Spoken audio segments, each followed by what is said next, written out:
આવતીકાલથી વધશે ઠંડીનું જોર. ઠંડી અંગે હવામાન વિભાગે આગાહી કરી. 24 કલાક બાદ 2 થી 3 ડિગ્રી તાપમાન ઘટશે. આગામી 7 દિવસ વાતાવરણ સૂકું રહેશે. અમદાવાદમાં લઘુત્તમ તાપમાન 17.2 ડિગ્રી અને ગાંધીનગરમાં લઘુત્તમ તાપમાન 16.5 ડિગ્રી રહેશે. છેલ્લા 24 કલાકમાં ગુજરાતમાં જૂનાગઢના કેશોદમાં સૌથી ઓછું લઘુત્તમ તાપમાન 12.8 ડિગ્રી નોંધાયું.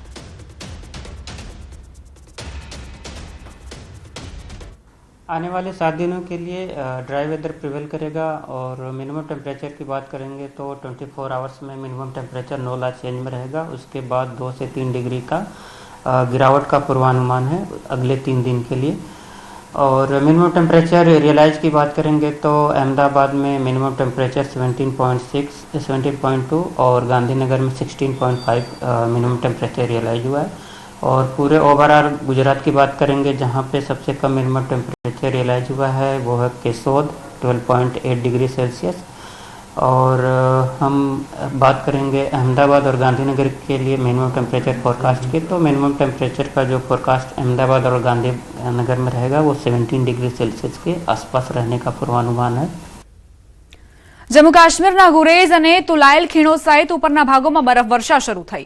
સતત બરફવર્ષાના કારણે બાંદીપોરામાં વાતાવરણ ઠંડુગાર બન્યું. મધ્ય કાશ્મીરના લોકપ્રિય પર્યટન સ્થળ સોનમર્ગમાં શિયાળો શરૂ થઈ ગયો હોવાથી પ્રવાસીઓ તાજી હિમવર્ષાનો આનંદ માણી રહ્યા છે, જેનાથી સમગ્ર વિસ્તાર એક સુંદર સફેદ અજાયબીમાં પરિવર્તિત થઈ ગયો છે.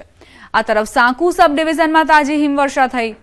જમ્મુ કાશ્મીરના કારગિલ લદ્દાખમાં ભારે હિમવર્ષા ચાલુ છે. ભારે બરફવર્ષાના કારણે સાંકુ કારગિલ જાંસ્કાર રાષ્ટ્રીય ધોરીમાર્ગ બંધ કરવાની ફરજ પડી. ચિલ્લાઈ કલાનમાં કડકડતી ઠંડી સાથે હિમવર્ષાનો પ્રારંભ થઈ ગયો છે. પ્રવાસન સ્થળ ગુલમર્ગમાં ભારે હિમવર્ષા થઈ રહી છે.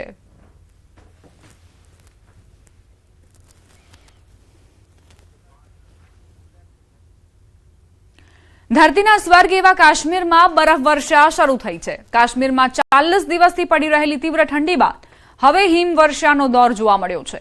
બરફ પડતા તાપમાનમાં ઘટાડો થયો, સામાન્ય જનજીવન ખોરવાઈ ગયું છે. ઉત્તર કાશ્મીરના કુપવાડા જિલ્લામાં ભારે હિમવર્ષાના કારણે ઓછામાં ઓછા 3 સરહદી રસ્તાઓ બંધ કરાયા. અધિકારીઓના જણાવ્યા અનુસાર સતત બરફ જમા થવાના કારણે આ રસ્તાઓ પર વાહનોની અવરજવર અસુરક્ષિત બની ગઈ છે, જેના કારણે સાવચેતીના ભાગરૂપે ટ્રાફિક સ્થગિત કરાયો છે. ઉપરના વિસ્તારોમાં હિમવર્ષા ચાલી રહી છે, જ્યારે મેદાની વિસ્તારોમાં સમયાંતરે વરસાદ પડી રહ્યો છે. વહીવટીતંત્રે એક ટ્રાવેલ એડવાઇઝરી જારી કરીને મુસાફરોને બિનજરૂરી મુસાફરી ટાળવા અને સત્તાવાર સૂચનાઓનું પાલન કરવા વિનંતી કરી છે, કારણ કે હવામાન પ્રતિકૂળ રહે છે. દરમિયાન કોઈપણ કટોકટીનો સામનો કરવા માટે વહીવટીતંત્ર અને માર્ગ જાળવણી વિભાગોને હાઈ એલર્ટ પર રાખવામાં આવ્યા છે. आज पहली बार मच्छल में बर्फबारी हुई है, जिसकी वजह से कुपवाड़ा से मच्छल तक पूरा रोड बंद है और अंदरूनी रोड भी बंद है. बर्फ लगभग 5 से 8 इंच तक की बर्फ जमा हुई है. रोड भी क्लोज है, मगर लोगों में बहुत खुशी है कि इस साल की पहली बर्फबारी हुई और चिल्लाई कलान के साथ साथ बर्फबारी में दस्तखत